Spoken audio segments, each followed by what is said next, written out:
जिल्ह्यातील सावडाव धबधबा आणि आंबोली धबधबा हा पर्यटकांच्या पसंतीस उतरलेले धबधबे आहेत। इथे नेहमी पर्यटकांची मोठी गर्दी होताना दिसते। पावसाळ्याच्या पर्यटकांसाठी सावडाव धबधबा आणि आंबोली धबधबा सध्या डेस्टिनेशन बनलाय।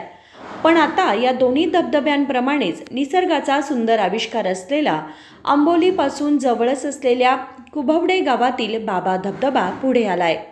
हा धबधबा नयनरम्य असून दोन्ही बाजूंनी पाहता येतो, त्यामुळे तो पर्यटकांना आकर्षित करत आहे।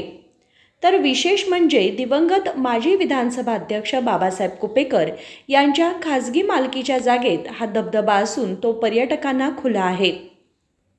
या धबधब्याचं सौंदर्य दोन्ही बाजूंनी पाहता येतं। तर आगळं वेगळं वैशिष्ट्य म्हणजे गुहेत राहून किंवा समोरनी अशा दोन्ही बाजूंनी डोळ्यांदेखत पांढरा शुभ्र फेसाळणारा हा धबधबा पाहायला मिळतो।